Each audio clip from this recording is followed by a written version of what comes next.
Vou falar do estudo da psicologia, mas devo preveni-los de que a psicologia a que me refiro é muito diferente do que possam conhecer por esse nome. Antes de tudo, devo dizer que nunca no curso da história a psicologia se encontrou em nível tão baixo. Perdeu todo o contato com sua origem e todo o seu sentido, a tal ponto que hoje é difícil definir o termo psicologia, isto é, precisar o que é a psicologia e o que ela estuda. Isto apesar de, no curso da história, jamais se ter visto tantas teorias psicológicas, nem tantos livros sobre psicologia. A psicologia é às vezes chamada uma ciência nova. Nada mais falso. Ela é talvez a ciência mais antiga. Infelizmente, em seus aspectos essenciais, é uma ciência esquecida. Como definir a psicologia? Para compreender isso, é preciso dar-se conta de que, exceto nos tempos modernos, a psicologia jamais existiu com seu próprio nome. Por vários motivos, sempre foi suspeita de apresentar tendências falsas e subversivas, de caráter religioso, político ou moral, e sempre teve que se ocultar sob diferentes disfarces. Durante milênios, a psicologia existiu com o nome de filosofia. Na Índia, todas as formas de yoga, que são essencialmente psicologia, são descritas como um dos 6 sistemas de filosofia. Os ensinamentos sufis, que são antes de tudo de ordem psicológica, são considerados em parte religiosos, em parte metafísicos. Na Europa, até pouco tempo atrás, nos últimos anos do século XIX, muitas obras de psicologia eram citadas como obras de filosofia. E embora quase todas as subdivisões da filosofia, tais como a lógica, a teoria do conhecimento, a ética e a estética, refiram-se ao trabalho do pensamento humano ou a dos sentidos, considerava-se a psicologia inferior à filosofia e relacionada somente com os aspectos mais baixos ou mais triviais da natureza humana. Ao mesmo tempo que subsistia com o nome de filosofia, a psicologia permaneceu por mais tempo ainda associada a uma ou outra religião. Isso não significa que religião e psicologia jamais tenham sido uma única e mesma coisa, nem que a relação entre religião e psicologia tenha sido sempre reconhecida. Mas não há dúvida de que quase todas as religiões conhecidas, evidentemente não falo das pseudo-religiões modernas, desenvolveram esta ou aquela espécie de ensinamento psicológico, acompanhado muitas vezes de certa prática, de modo que frequentemente o estudo da religião comportava, já por si mesmo, o da psicologia. Na literatura religiosa mais ortodoxa dos diferentes países e diversas épocas, encontram-se excelentes obras sobre psicologia. Por exemplo, esta compilação de autores que datam dos primeiros tempos do cristianismo e que se conhece pelo título geral de Filocalia, livros que ainda hoje estão em uso na Igreja Oriental, onde são reservados principalmente para a instrução dos monges.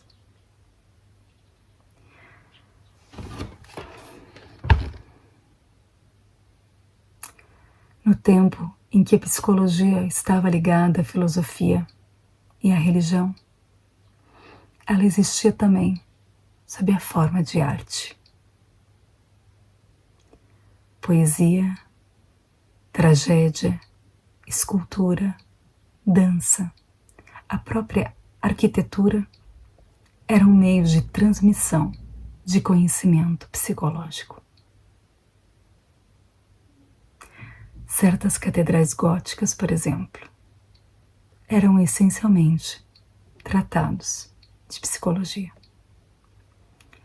Na antiguidade, antes que filosofia, a religião e a arte adotassem as formas independentes sob as quais as conhecemos hoje, a psicologia encontrava sua expressão nos mistérios, tais como os do Egito e da Grécia Antiga.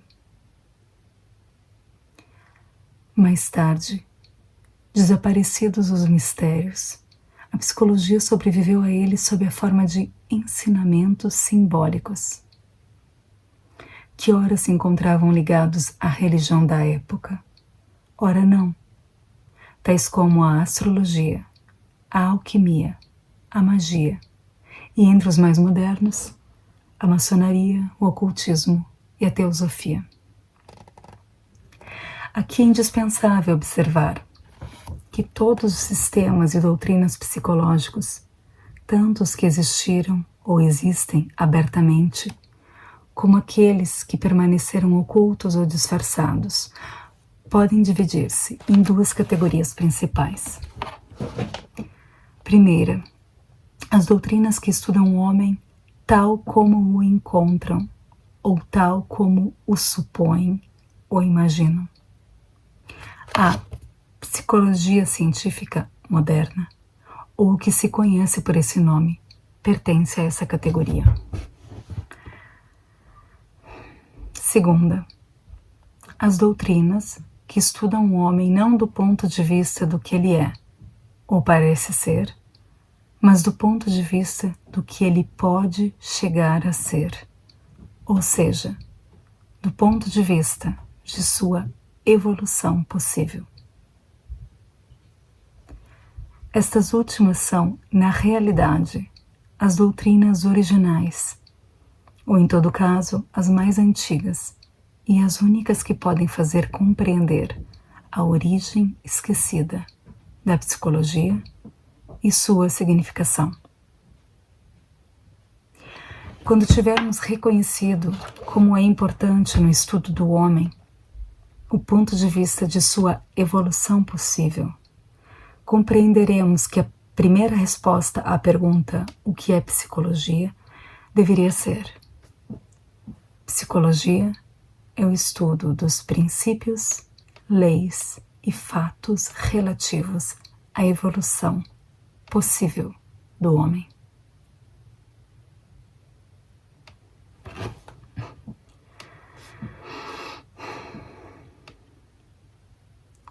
Nestas conferências, colocar-me-ei exclusivamente em tal ponto de vista. Nossa primeira pergunta será: o que significa a evolução do homem? E a segunda, ela exige condições especiais? Devo dizer antes de tudo que não poderíamos aceitar as concepções modernas sobre a origem do homem e sua evolução passada. Devemos dar-nos conta de que nada sabemos sobre essa origem e de que carecemos de qualquer prova de uma evolução física ou mental do homem. Muito ao contrário, se tomarmos a humanidade histórica, isto é, a dos 10 ou 15 mil últimos anos, podemos encontrar sinais inconfundíveis de um tipo superior de humanidade, cuja presença pode ser demonstrada por múltiplos testemunhos e monumentos da antiguidade, os quais os homens atuais seriam incapazes de recriar ou imitar.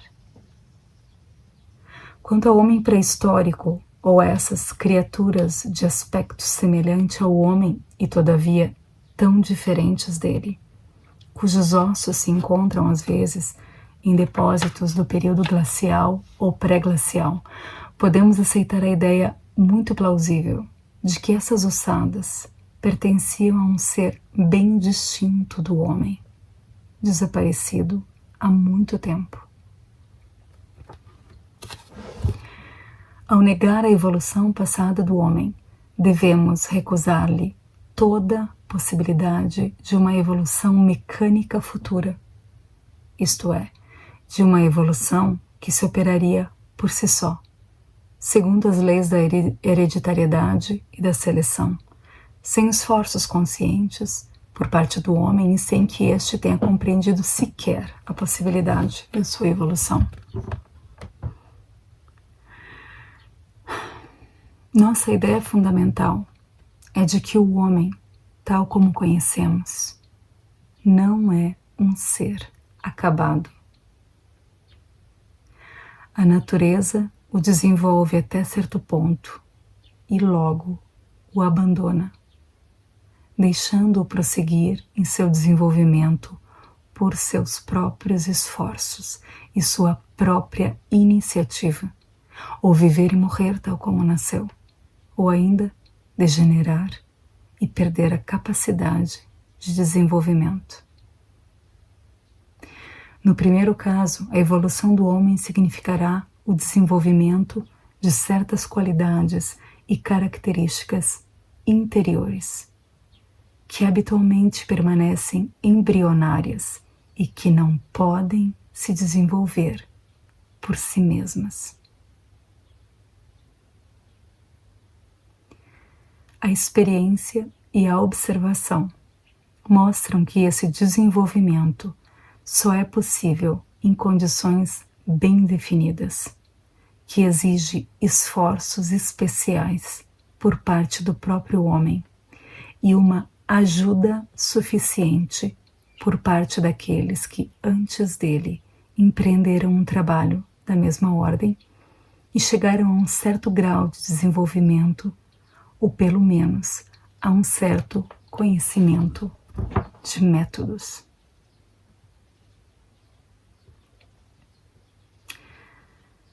Devemos partir da ideia de que, sem esforços, a evolução é impossível e de que, sem ajuda, é igualmente impossível.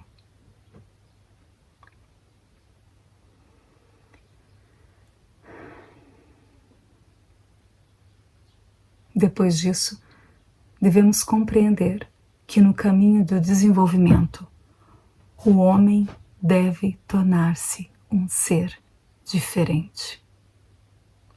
E devemos estudar e conceber de que modo e em que direção deve o homem converter-se num ser diferente. Isto é, o que significa um ser diferente.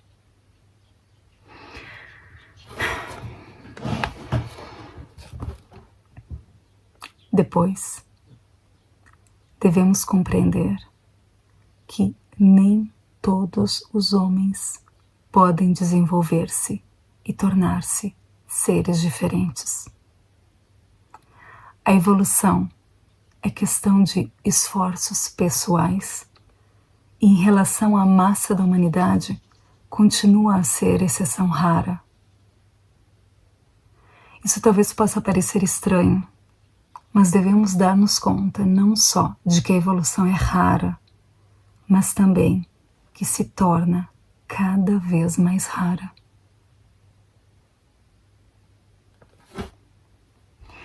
Isso naturalmente provoca numerosas perguntas. O que significa esta frase? No caminho da evolução, o homem deve tornar-se um ser diferente. O que quer dizer um ser diferente? Quais são essas qualidades e características interiores que podem ser desenvolvidas no homem e como chegar até elas? Por que nem todos os homens podem desenvolver-se e tornar-se seres diferentes? Por que semelhante injustiça?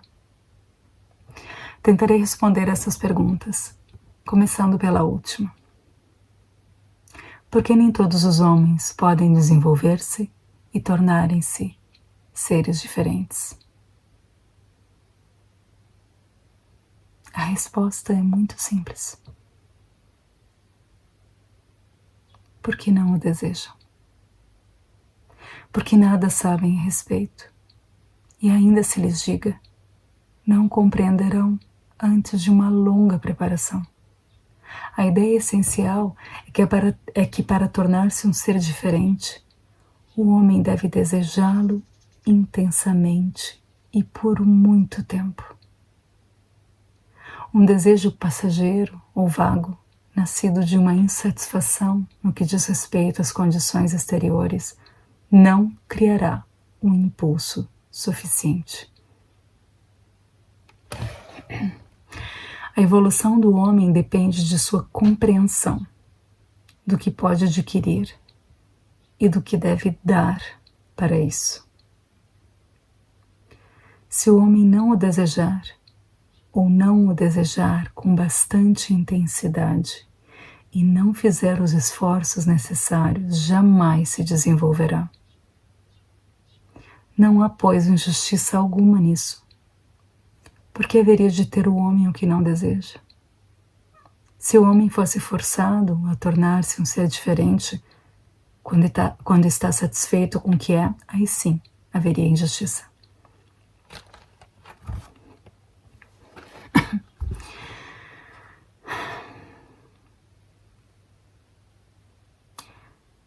Perguntemo-nos agora o que significa um ser diferente. Se examinarmos todos os dados que podemos reunir sobre essa questão, encontraremos sempre a afirmação de que, ao tornar-se um ser diferente, o homem adquire numerosas qualidades novas e poderes que antes não possuía. Essa afirmação é comum a todas as doutrinas que admitem a ideia de um crescimento interior do homem. Isso, porém, não basta.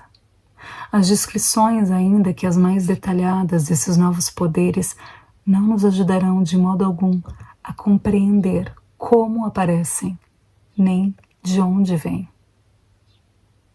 Falta um elo nas teorias geralmente admitidas, mesmo naquelas de que acabo de falar e que tem por base a ideia da possibilidade de uma evolução do homem. A verdade é que, antes de adquirir novas faculdades ou novos poderes que não conhece e não ainda possui, o homem deve adquirir faculdades e poderes que tão pouco possui, mas que se atribui. Isto é, que crê conhecer e que crê ser capaz de usar, e de usar até com maestria. Esse é o elo que falta, e aí está o ponto de maior importância.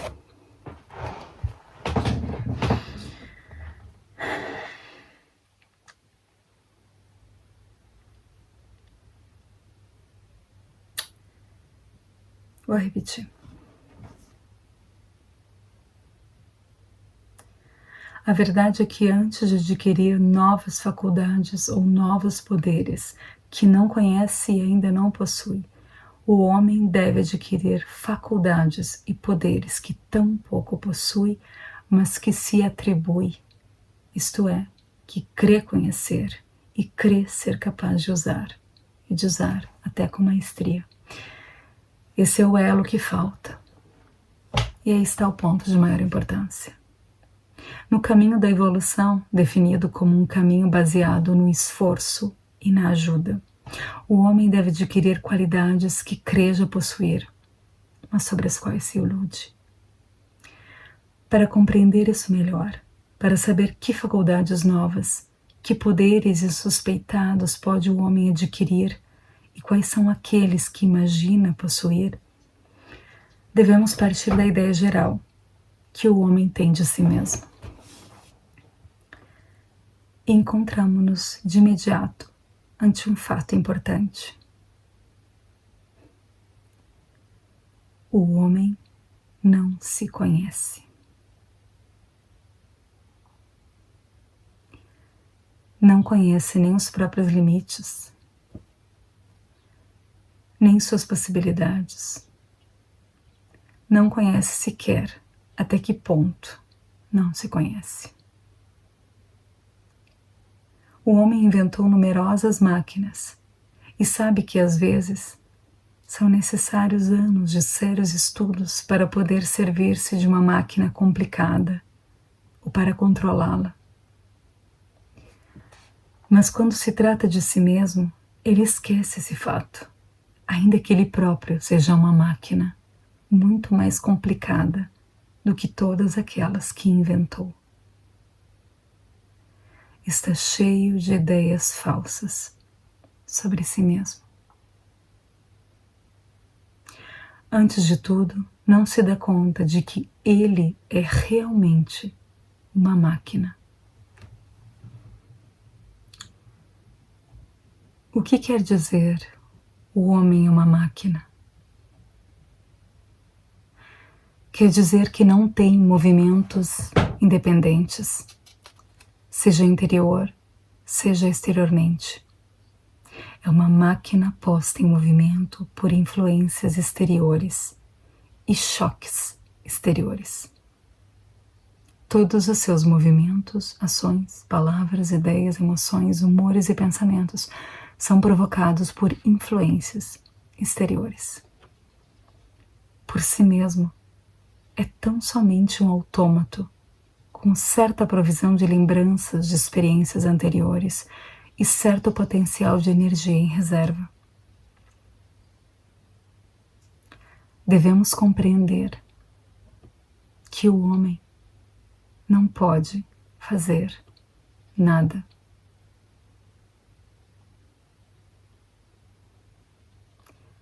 O homem, porém, não se apercebe disso e se atribui a capacidade de fazer. É o primeiro dos falsos poderes que se arroga. Isso deve ser compreendido com toda a clareza.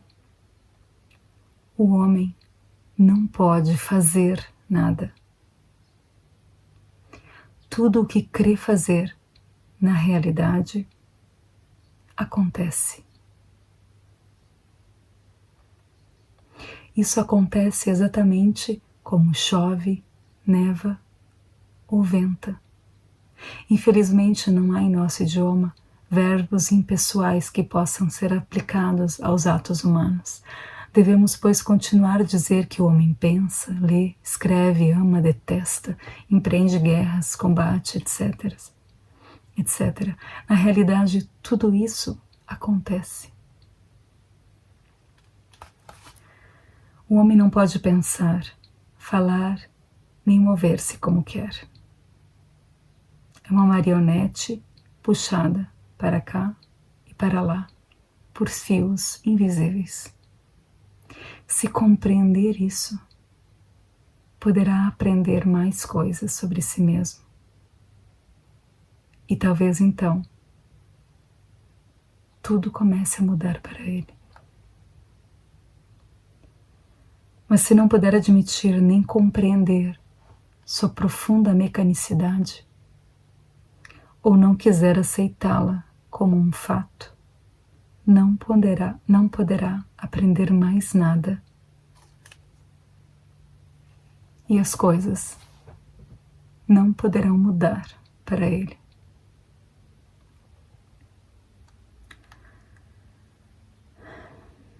O homem é uma máquina, mas uma máquina muito singular. Pois se as circunstâncias se prestarem a isso, e se bem dirigida, essa máquina poderá saber que é uma máquina. E se der conta disso plenamente, ela poderá encontrar os meios para deixar de ser máquina.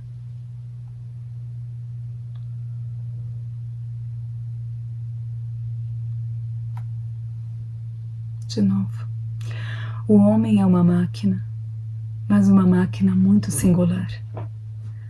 Pois se as circunstâncias se prestarem a isso, e se bem dirigida, essa máquina poderá saber que é uma máquina. E se der conta disso plenamente, ela poderá encontrar os meios para deixar de ser uma máquina. Antes de tudo, o homem deve saber que ele não é um, mas múltiplo. Não tem um eu único, permanente e imutável.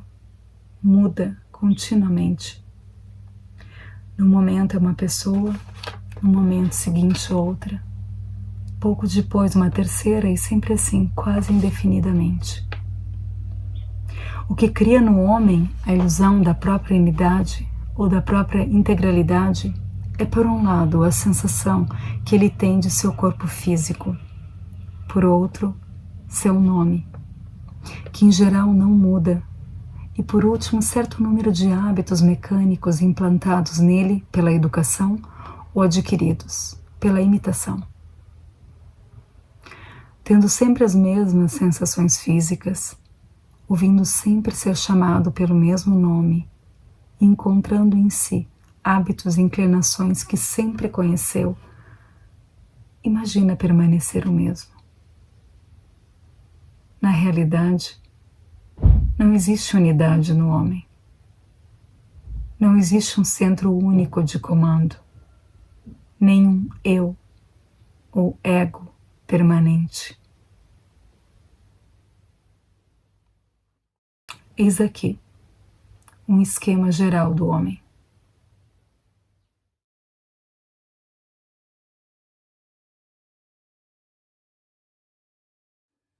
Cada pensamento, cada sentimento, cada sensação, cada desejo, cada eu gosto, eu não gosto, é um eu.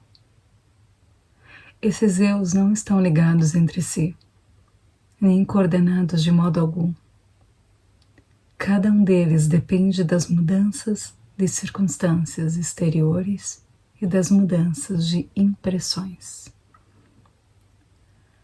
Tal eu desencadeia mecanicamente toda uma série de outros eus. Alguns andam sempre em companhia de outros. Não existe aí, porém, nem ordem, nem sistema. Alguns grupos de eus têm vínculos naturais entre si. Falaremos desses grupos mais adiante.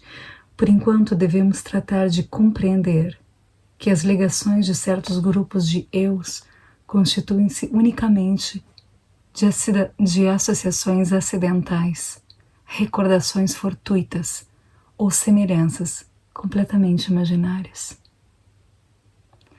Cada um desses eus não representa, em dado momento, mais que uma ínfima parte das nossas funções, porém cada um deles crê representar o todo. Quando o homem diz eu, tem-se a impressão de que fala de si em sua totalidade, mas na realidade, mesmo quando crê que isso é assim, é só um pensamento passageiro, um humor passageiro, ou um desejo passageiro. Uma hora mais tarde pode ter esquecido completamente e expressar com a mesma convicção, opinião, ponto de vista ou interesses opostos. O pior é que o homem não se lembra disso. Na maioria dos casos, dá crédito ao último eu que falou. Enquanto este permanece, ou seja, enquanto um novo eu, às vezes sem conexão alguma com o precedente, ainda não tem expressado com mais força sua opinião ou seu desejo. E agora voltemos às outras perguntas. O que se deve entender por desenvolvimento? E o que quer dizer tornar-se um ser diferente? Em outras palavras, qual é a espécie de mudança possível ao homem? Quando e como se inicia essa mudança? Já dissemos que a mudança deve começar pela aquisição desses poderes e capacidades que o homem se atribui, mas que na realidade não possui. Isso significa que antes de adquirir qualquer poder novo ou qualquer capacidade nova, o homem deve desenvolver nele as qualidades que crê possuir e sobre as quais ele cria para si as maiores ilusões. O desenvolvimento não pode se basear na mentira a si mesmo, nem no enganar-se a si mesmo. O homem deve saber o que é seu e o que não é seu. Deve dar-se conta de que não possui as qualidades que se atribui: a capacidade de fazer, a individualidade ou a unidade, o ego permanente, bem como a consciência e a vontade.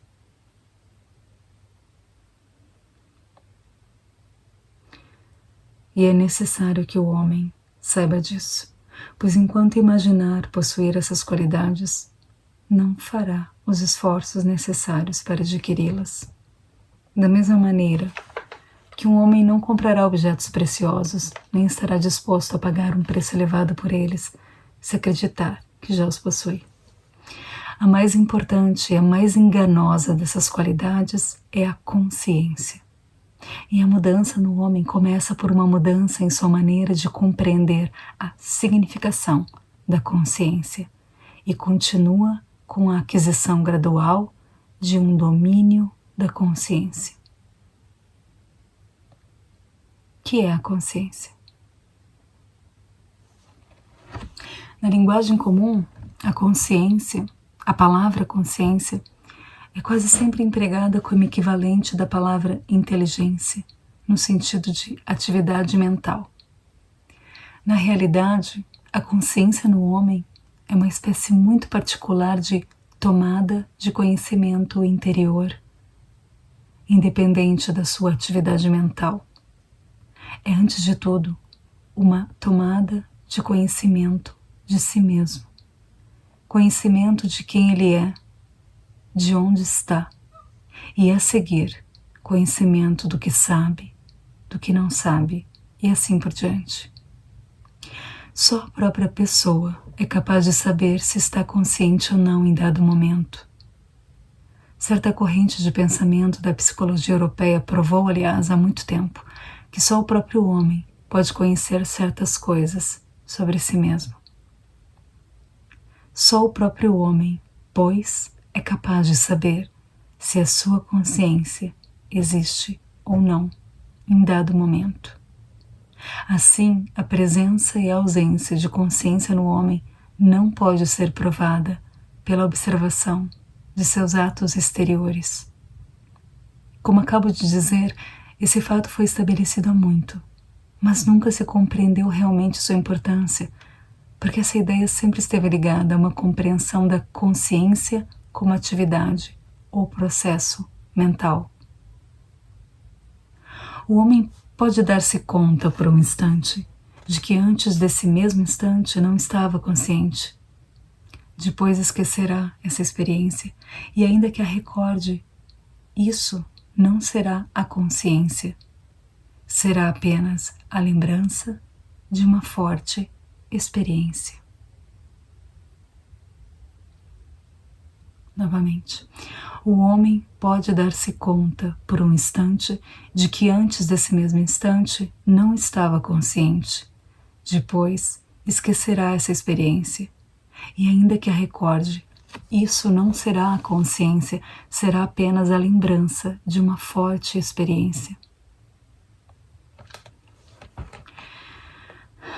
Quero agora chamar-lhes a atenção para outro fato perdido de vista por todas as escolas modernas de psicologia. É o fato de que a consciência no homem jamais é permanente. Seja qual for o modo como é encarada, ela está presente ou está ausente. Os momentos de consciência mais elevados criam a memória. Os outros momentos o homem simplesmente os esquece. É justamente isso que lhe dá, mais que qualquer outra coisa, a ilusão de consciência contínua, ou de percepção de si contínua. Algumas modernas escolas de psicologia negam inteiramente a consciência, negam até a utilidade de tal termo. Isso, porém, não passa de paroxismos de compreensão. Outras escolas, se é possível chamá-las assim, falam de estados de consciência, quando se referem a pensamentos, sentimentos, impulsos motores e sensações.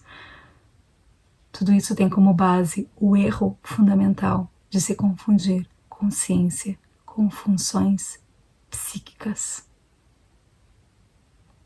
Falaremos disso mais adiante. Na realidade, o pensamento moderno, na maioria dos casos, continua a crer que a consciência não possui graus. A aceitação geral, ainda que tácita, dessa ideia, embora em contradição com numerosas descobertas recentes, tornou impossível muitas observações sobre as variações da consciência.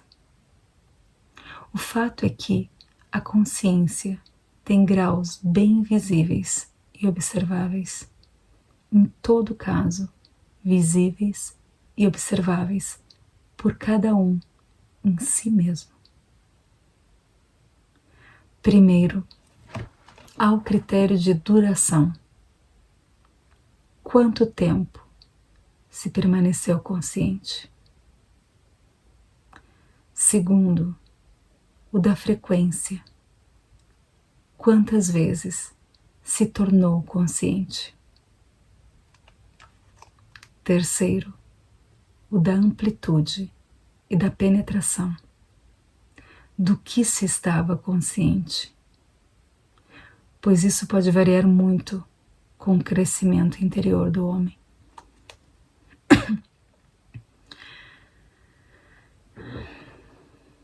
Se considerarmos apenas os dois primeiros desses 3 pontos, duração e frequência, poderíamos compreender a ideia de uma evolução possível da consciência. Essa ideia está ligada a um fato essencial, perfeitamente conhecido pelas antigas escolas psicológicas, tais como a dos autores da filocalia, porém completamente ignorado pela filosofia e pela psicologia europeias dos 2 ou 3 últimos séculos. É o fato de que, por meio de esforços especiais e de um estudo especial, a pessoa pode tornar a consciência contínua e controlável.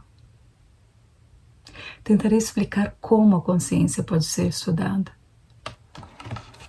Tome um relógio e olhe o ponteiro grande, tentando manter a percepção de si mesmo e concentrar-se no pensamento "Eu sou Pedro Oupenski", por exemplo, ou "Eu estou aqui neste momento". Tente pensar apenas nisso. Siga simplesmente o movimento do ponteiro grande, permanecendo consciente de si mesmo, de seu nome, de sua existência e do lugar em que você está. Afaste qualquer outro pensamento. Se for perseverante, poderá fazer isso durante 2 minutos. Tal é o limite da sua consciência. E se tentar repetir a experiência logo a seguir, irá achá-la mais difícil que da primeira vez. Essa experiência mostra que um homem em seu estado normal pode, mediante grande esforço, ser consciente de uma coisa, ele mesmo, no máximo durante 2 minutos. A dedução mais importante que se pode tirar dessa experiência, se realizada corretamente, é que o homem não é consciente de si mesmo.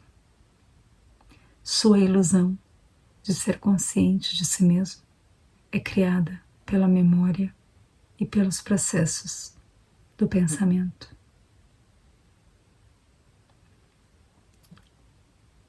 Sua ilusão de ser consciente de si mesmo é criada pela memória e pelos processos do pensamento. Por exemplo, um homem vai ao teatro. Se tem esse hábito, não tem consciência especial de estar ali enquanto ali está. E não obstante, pode ver e observar. O espetáculo pode interessá-lo ou aborrecer-lhe. Pode lembrar-se do espetáculo, lembrar-se das pessoas com quem se encontrou e assim por diante. De volta à casa, lembra-se de haver estado no teatro e, naturalmente, pensa ter estado consciente enquanto lá se encontrava, de forma que não tem dúvida alguma quanto à sua consciência e não se dá conta de que sua consciência pode estar totalmente ausente, mesmo quando ele ainda age de modo razoável, pensa e observa.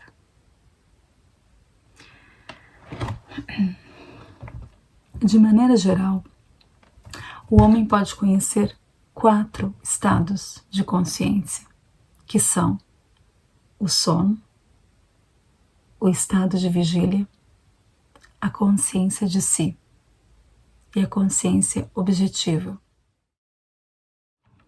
Mesmo tendo a possibilidade de conhecer esses 4 estados de consciência, o homem só vive, de fato, em 2 desses estados. Uma parte de sua vida transcorre no sono e a outra no que se chama estado de vigília. Embora na realidade este último difira muito pouco do sono. Na vida comum, o homem nada sabe da consciência objetiva e não pode ter nenhuma experiência dessa ordem. O homem se atribui o terceiro estado de consciência, ou consciência de si, e crê possuí-lo, embora na realidade só seja consciente de si mesmo por lampejos, aliás muito raros.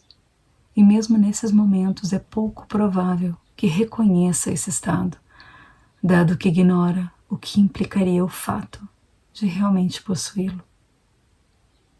Esses vislumbres de consciência ocorrem em momentos excepcionais, em momentos de perigo, em estados de intensa emoção, em circunstâncias e situações novas e inesperadas, ou também às vezes em momentos bem simples, onde nada de particular ocorre. Em seu estado ordinário ou normal, porém, o homem não tem qualquer controle sobre tais momentos de consciência. Quanto à nossa memória ordinária, ou aos nossos momentos de memória, na realidade, nós só nos recordamos de nossos momentos de consciência, embora não saibamos que isso é assim. O que significa memória no sentido técnico da palavra? Todas as diferentes espécies de memória que possuímos, explicá-lo-ei mais adiante. Hoje só desejo atrair sua atenção para as observações que tenham podido fazer a respeito de sua memória.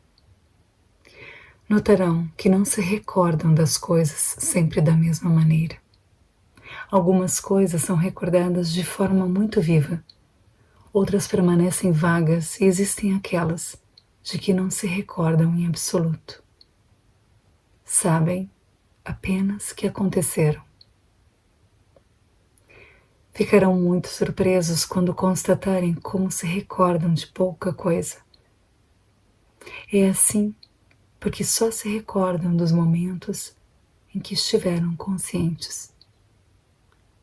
Assim, para voltar a esse terceiro estado de consciência, podemos dizer que o homem tem momentos fortuitos de consciência de si, que deixam viva a lembrança das circunstâncias em que eles ocorreram.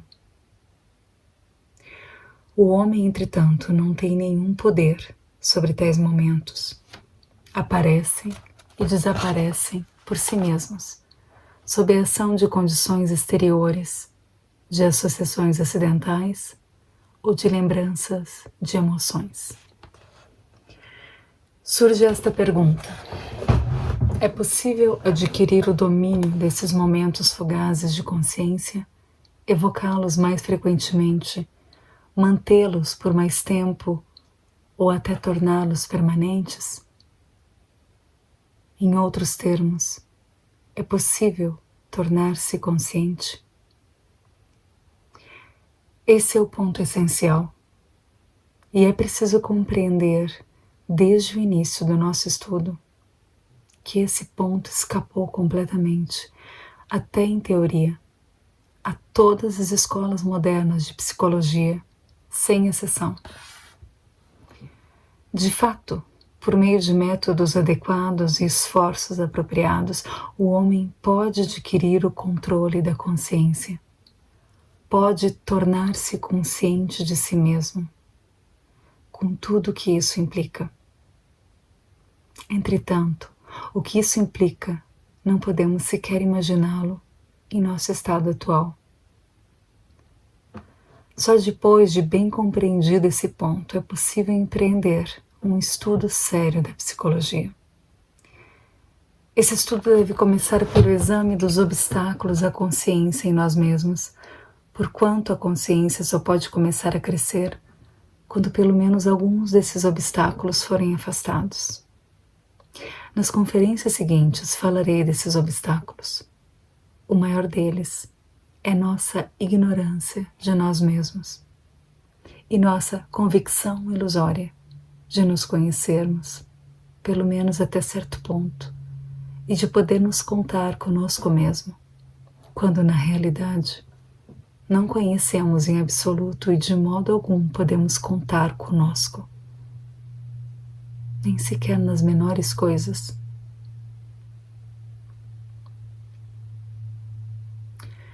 Devemos compreender agora que psicologia significa verdadeiramente o estudo de si.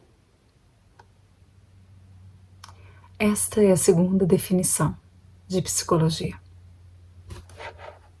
Não se pode estudar a psicologia como se estuda a astronomia, quer dizer, fora de si próprio. Ao mesmo tempo, uma pessoa deve estudar-se como estudaria qualquer máquina nova e complicada. É necessário conhecer as peças dessa máquina, suas funções principais, as condições para um trabalho correto, as causas de um trabalho defeituoso e uma porção de outras coisas difíceis de descrever, sem uma linguagem especial, que, aliás, é indispensável conhecer para ficar em condições de estudar a máquina. A máquina humana tem 7 funções diferentes. Primeira, o pensamento ou intelecto. Segunda, o sentimento ou as emoções. Terceira, a função instintiva, todo o trabalho interno do organismo. Quarta, a função motora, todo o trabalho externo do organismo, o movimento no espaço, etc. Quinta, o sexo, função dos 2 princípios, masculino e feminino, em todas as suas manifestações. Além dessas 5 funções, existem 2 outras, para as quais a linguagem corrente não tem nome e que aparecem somente nos estados superiores de consciência. Uma, a função emocional superior, que aparece no estado de consciência de si. E outra, a função intelectual superior, que aparece no estado de consciência objetiva. Como não estamos nesses estados de consciência, não podemos estudar essas funções, nem experimentá-las. Só conhecemos sua existência de modo indireto, por meio daqueles que passaram por essa experiência.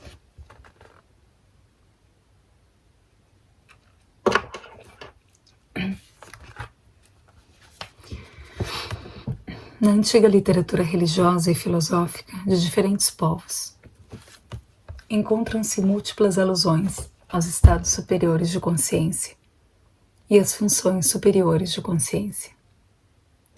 É tanto mais difícil compreender essas alusões porque não fazemos nenhuma distinção entre os estados superiores de consciência.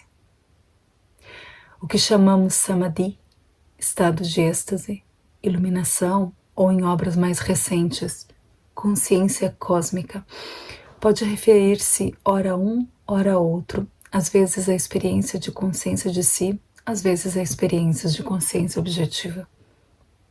E por estranho que possa parecer, temos mais material para avaliarmos o mais elevado desses estados, a consciência objetiva, do que para aquilatar o estado intermediário, a consciência de si. Embora o primeiro só possa ser alcançado depois deste último.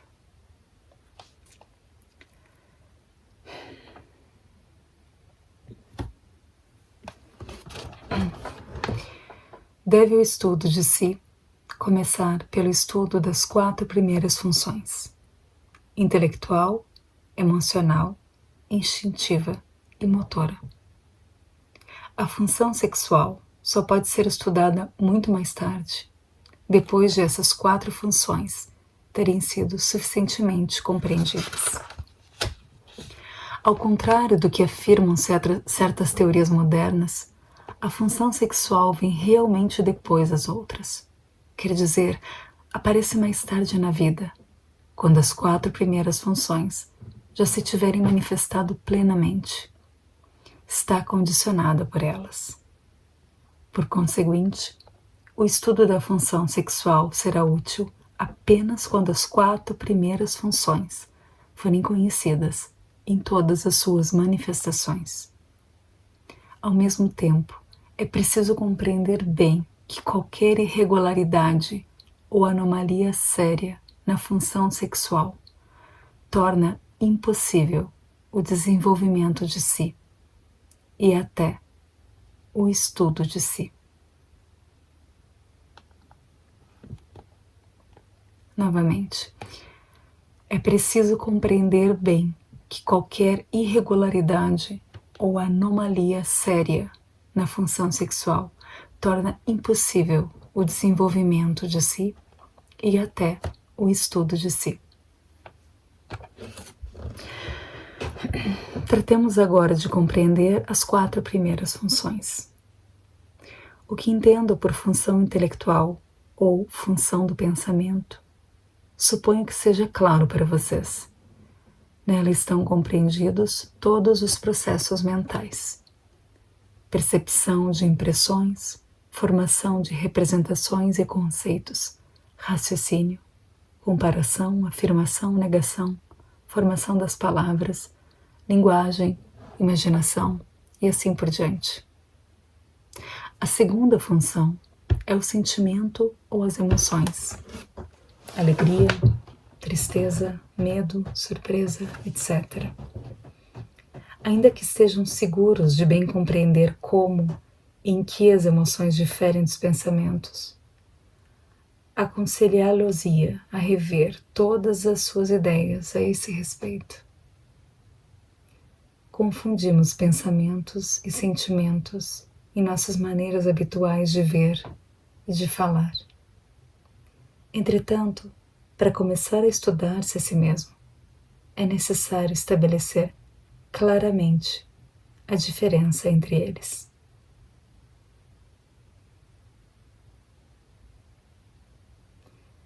As 2 funções seguintes, instintiva e motora, reter-nos-ão por mais tempo, pois nenhum sistema de psicologia comum distingue nem descreve corretamente essas 2 funções.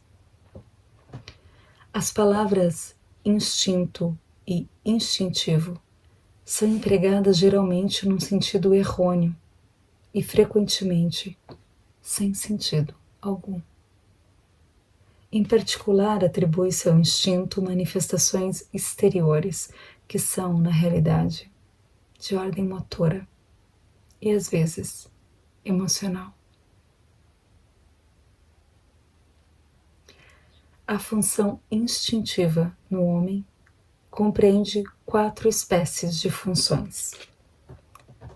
Primeira, todo o trabalho interno do organismo, toda a fisiologia, por assim dizer, a digestão e a assimilação do alimento, a respiração e a circulação do sangue, todo o trabalho dos órgãos internos, a construção de novas células, a eliminação de detritos, o trabalho das glândulas endócrinas e assim por diante. Segunda espécie da função instintiva, os 5 sentidos, como são chamados: a visão, a audição, o olfato, o paladar e o tato, e todos os demais, como os sentidos de peso, de temperatura, de secura ou de umidade, etc. Ou seja, todas as sensações indiferentes, sensações que não são por si mesmas nem agradáveis, nem desagradáveis. Terceira espécie da função instintiva. Todas as emoções físicas. Quer dizer, todas as sensações físicas que são agradáveis ou desagradáveis. Todas as espécies de dor ou de sensações desagradáveis, por exemplo, um sabor ou um odor desagradável. E todas as espécies de prazer físico, como os sabores e os odores agradáveis, e assim por diante. Quarta espécie da função instintiva. Todos os reflexos, até os mais complicados, tais como o riso e o bocejo. Todas as espécies de memória física, tais como a memória do gosto, do olfato, da dor, que são na realidade reflexos internos. A função motora compreende todos os movimentos exteriores, tais como caminhar, escrever, falar, comer e as lembranças que disso restam. À função motora pertencem também movimentos que a linguagem corrente classifica de instintivos, como o de aparar um objeto que cai, sem pensar nisso. A diferença entre a função instintiva e a função motora é muito clara e fácil de compreender. Basta recordar que todas as funções instintivas, sem exceção, são inatas e não é necessário aprendê-las para utilizá-las. Ao passo que nenhuma das funções de movimento é inata e é necessário aprendê-las todas. Assim, a criança aprende a nadar, aprendemos a escrever ou a desenhar. Além dessas funções motoras normais, existem ainda estranhas funções de movimento, que representam o trabalho inútil da máquina humana, trabalho não previsto pela natureza, mas que ocupa um vasto lugar na vida dos homens e consome grande quantidade de sua energia. São a formação dos sonhos, a imaginação, o devaneio, o falar consigo mesmo, o falar por falar e, de maneira geral, as manifestações incontroladas e incontroláveis.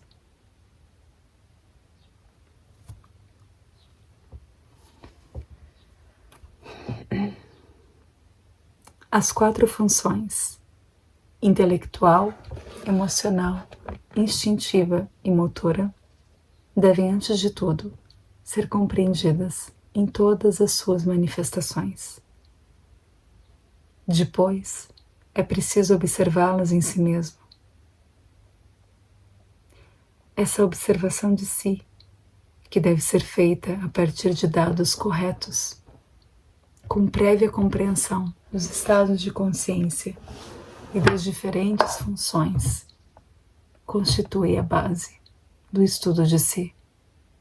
Isso é, o início da psicologia.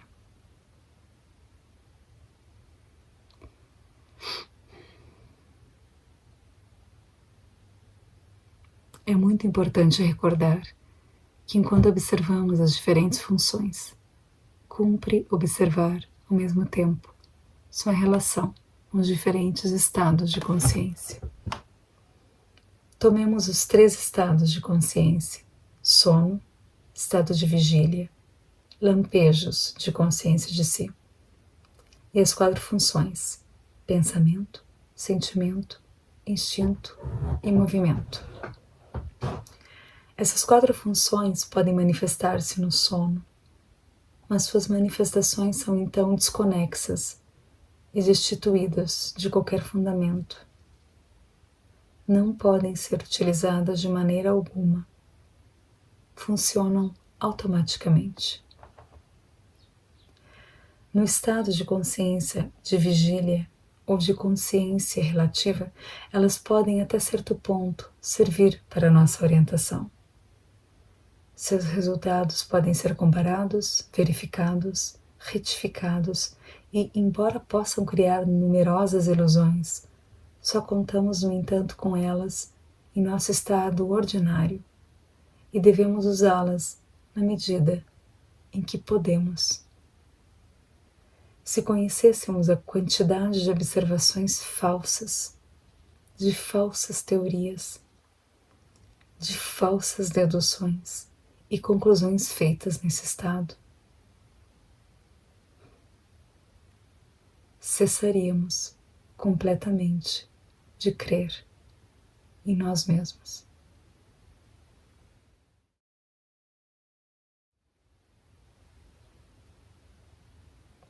Se conhecêssemos a quantidade de observações falsas, de falsas teorias, de falsas deduções e conclusões feitas nesse estado, cessaríamos completamente de crer em nós mesmos.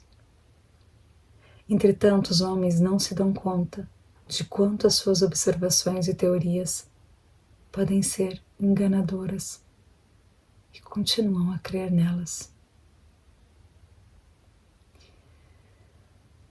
E é isso o que impede os homens de observarem os raros momentos em que suas funções se manifestam, sob o efeito dos lampejos do terceiro estado de consciência, ou seja, da consciência de si.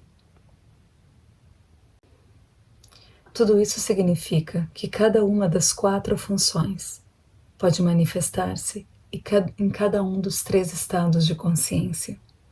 Os resultados, todavia, diferem inteiramente. Quando aprendermos a observar esses resultados e a diferença entre eles, compreenderemos a relação correta entre as funções e os estados de consciência. Mas antes de considerar as diferenças que apresenta uma função segundo o estado de consciência, é preciso compreender que a consciência de um homem e as funções de um homem são 2 fenômenos de ordem completamente diferente, de natureza totalmente diferente, dependentes de causas diferentes, e que um pode existir sem o outro.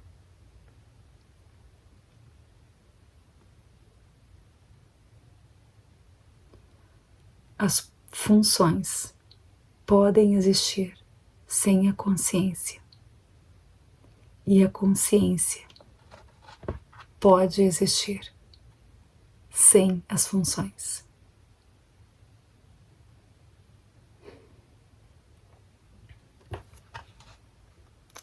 Fim da primeira conferência.